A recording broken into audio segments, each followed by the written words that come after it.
Hello everyone, my name is Sudhir Raghupathy.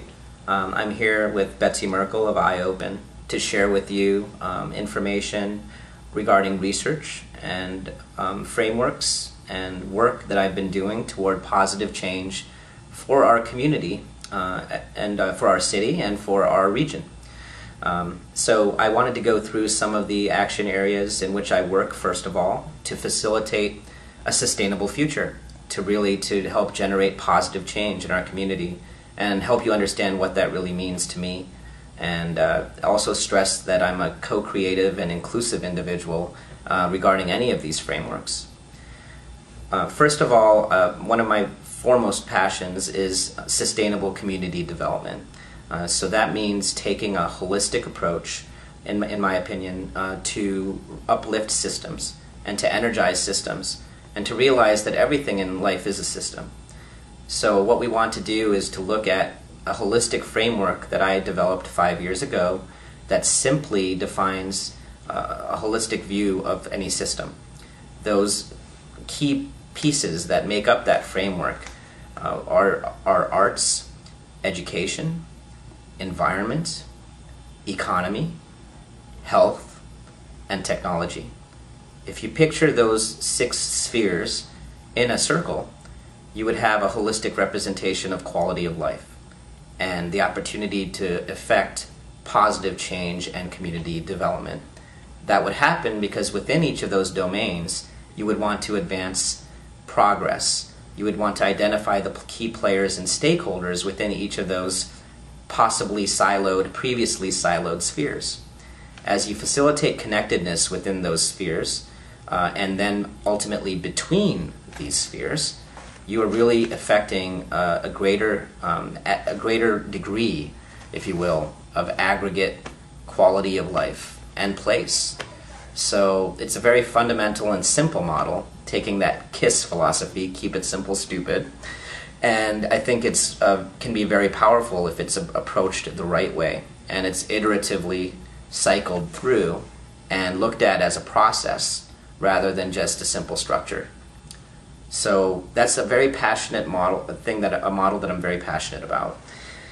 The areas in which I have been conducting research for the last 5 years and trying to work with and within communities are very important as well to achieving this final end, or at least moving toward a goal of greater synergy and positive change and community connectedness and well-being for all stakeholders. The areas that I am speaking to include community development, which I believe becomes equated, or can become equated, to economic development when you take a focus on improvement of quality of life and place. When you look at the enhancement of quality of life for all stakeholders within a system, all stakeholders. The other area that's very interesting to me and where I've done a lot of research is in systems theory and organizational design and development.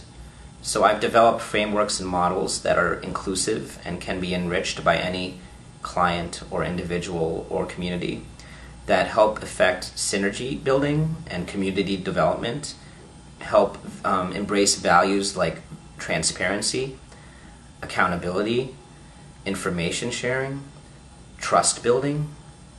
Ultimately, all these things amalgamate or combine to create greater levels of synergy. And to me, that's one of the most important things. That's, the simple term that the sum of the parts can be much greater than just the rote sum of the parts. You can create something that's much more rich and vibrant. And that's exactly what we need to do in our communities. That's very important. The opportunity to look at sustainability, which is a oft confusing term to a lot of people. Just take that prior definition, a holistic quality of life enhancement, right? A quality of life and place enhancement. And when you take that stakeholder view, you can see a way to really affect that pretty simply. And it makes it a lot less confusing.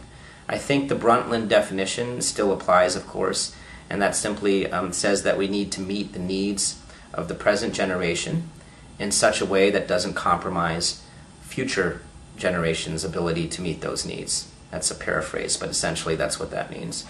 And that's, how do we do that? How do we get there? And I believe we get there by applying and thinking through these kinds of frameworks, and then working, as Ed Morrison and others have talked about, in a strategic doing fashion to effect this connectedness, this important cutting through of silos, connecting of silos within our communities.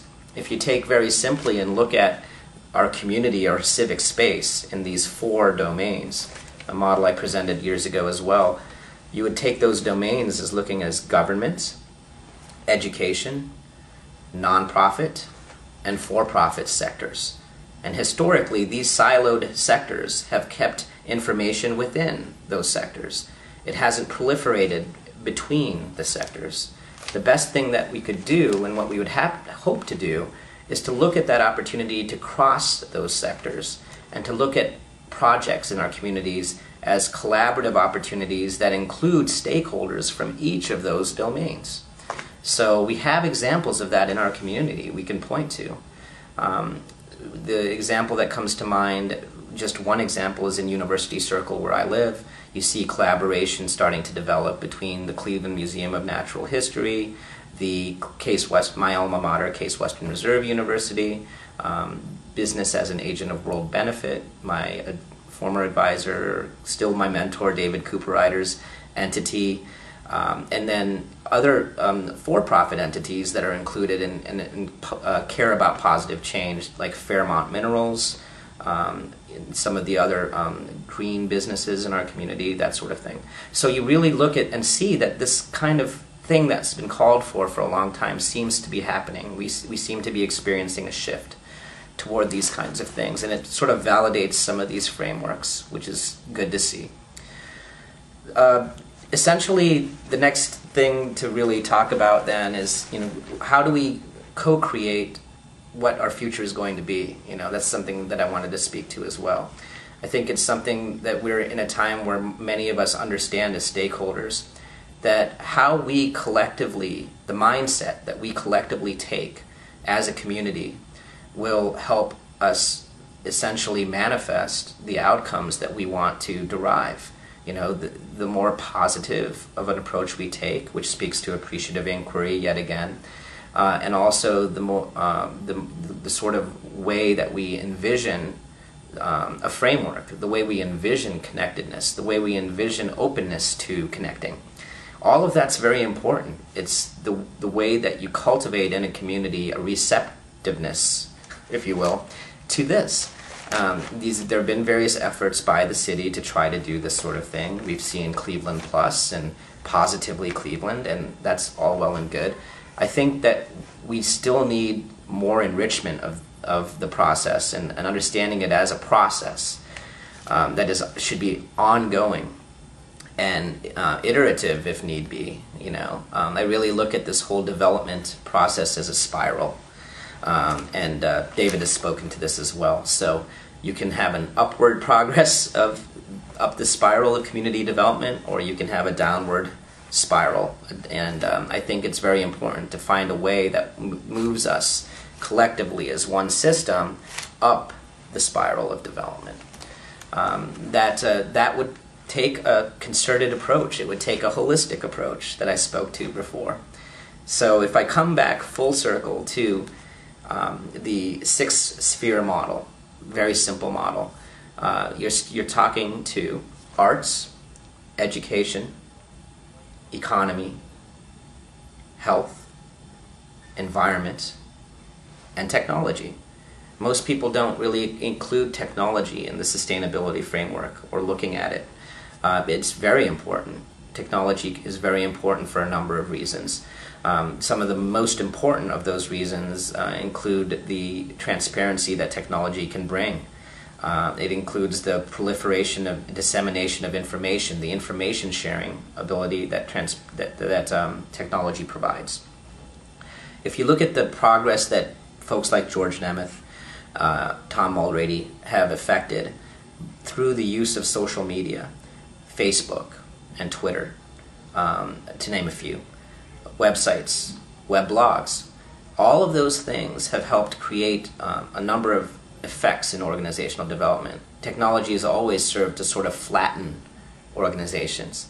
Ed Morrison has always talked about the importance of having a more grassroots, sort of flatter approach to designs that affect collaborative behavior. And he's been always historically averse to, since I've known him since 2003, these very top-down, command and control, hierarchical structures. My research is very much aligned with the work that he has championed. It speaks to grassroots collaboration, organic ways of connecting and collaborating, and ways to facilitate that with behavioral shifts. We need to have the right kind of open-mindedness and attitude to the values that we're trying to prescribe. So how do we generate an interest in that kind of behavior? It's my opinion that you do that by setting an example, by showing groups like iOpen, right, that have that philosophy, and you show it if it's not accepted here immediately, as it hasn't been historically for the last 5 years that I've struggled with folks like this, like Betsy, like iOpen, to make it happen, then you show it elsewhere. You show it in Indiana, where Ed's done great work with regional networks there. Or you show it elsewhere in the country where people are receptive. And then you show what happened from point A to point B. You have to have metrics in place, right? I've always called for the importance of metrics. So many of our change efforts have good heart, but they don't establish the metrics to make sure that the effects of what you're trying to implement and co-create are as efficient or effective as they can be. So you take metrics of what's worked from before, and you look at those measures and you define those together as a system. What are the most definitive metrics for what you're doing? And then you move that along and you say, okay, after we've integrated and engaged and worked together, how are those metrics now? I mean, where have those metrics gone? Have we actually moved up a spiral of development as a whole? Have we moved along the metric line positively? And how much has this intervention done on that metric line? That's just a very fundamental concept that we often lose in our process of trying to do good things in the community, which is very important, of course. The other thing is, throughout this whole discussion that I'm having, there's a fundamental need to have a certain value system, I believe. And it's one that's rooted first and foremost in humility. And that's something that we hear about so often, but people don't really embrace it. And I know it's human nature to not embrace it, or to maybe not continually try to challenge oneself and check oneself. You know, check yourself and check that ego. And it's difficult when there are all these challenges to succeed, and then when you finally do succeed, or you make a big name for yourself, and people are praising your work, accolades are showering upon you, it's very hard not to let that ego inflate, and for you to lose a little bit of yourself and that very organic, pure thing that's the very essence, the best thing that we need to do. So how do we keep checking our ego? We do it by working at it. You know, we need to have a framework and ability to work at that ego temperance. We have to revisit ourselves and check in with ourselves every day, and maybe chart or journal our day and say, did I keep myself in check?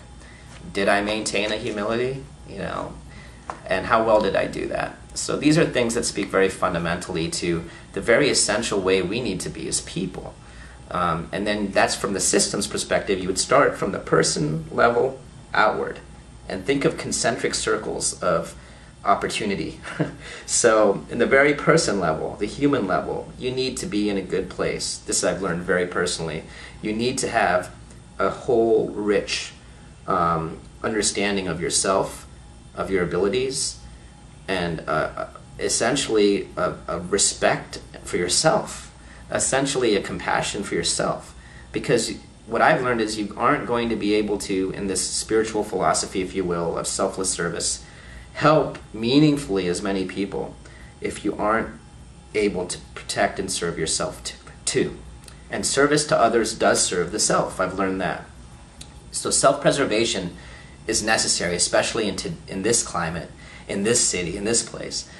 But there's certainly this opportunity as you work through compassionate service of others in meaningful frameworks and with smart plans, not willy-nilly just for the sake of helping, to grow and evolve as individuals and as communities. There's just fundamentally, that's the most important thing of all. We can talk about all these frameworks and designs and agendas, but really that's where my heart is speaking to. We need to do it intelligently. We need to do it with passion. We need to do it without embarrassment. We need to do it without putting stigmas and labels upon it that are silly stigmas. I mean, the silliest things I've always been told multiple times through my passionate advocacy of this work are questions like, are you gay? Why would you equate a sexual valence, which should be a valued thing and should be open-mindedness anyway, and twist that into a perversion? It's, in my opinion, powers that be that resisted this change from the very beginning found ways to put stigmas on the very things that we needed to do from the very beginning. Fundamentally, that's the most important thing. And now, there's nothing, it's the least gay thing in the world. It's the most manly thing or womanly thing in the world to do what I'm talking about right now. And it's what we all need to do as a community. We can take an approach that uplifts quality of life for all stakeholders of the community. We can do it without having to take money from the rich and giving it to the poor. We can do it in self-sufficient models that generate organically value and keep generating revenue in a self-sufficient way for the centers that need that help the most. Historically, those centers have been kept down, the same way individuals in poor communities have been kept down in this community in Cleveland. And that is a reality that we can't ignore. We can not sugarcoat it, but what we can do is change it. And I feel that change happening right now in this month of April 2009.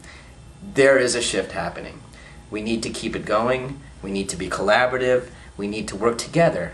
We need to stop being destructively competitive, and we need to start being constructively collaborative, constructively co-creative and collaborative and connective. So those are a lot of C words there. Is that so hard? I mean, is that so hard? Just to reach and think through the people that maybe you burned bridges with. And maybe just think of an opportunity in this time, with the great opportunity of change and hope that Obama has genuinely brought us. In a time where we have these pressing needs that can't be ignored, we need to work together. We need to do it in a way that helps see that the whole system will benefit and everyone in it over time if there's a quality of life and place for all stakeholders in the community. That can be done with many different strategies. My work on the Founders Board of the Northeast Ohio Citizens League, I framed some of these concepts out, and some of the fundamental pieces include online civic engagement and dialogue. They include smart network mapping, work that has been pioneered by folks like Valdez Krebs and June Hawley, with network weaving strategies as well.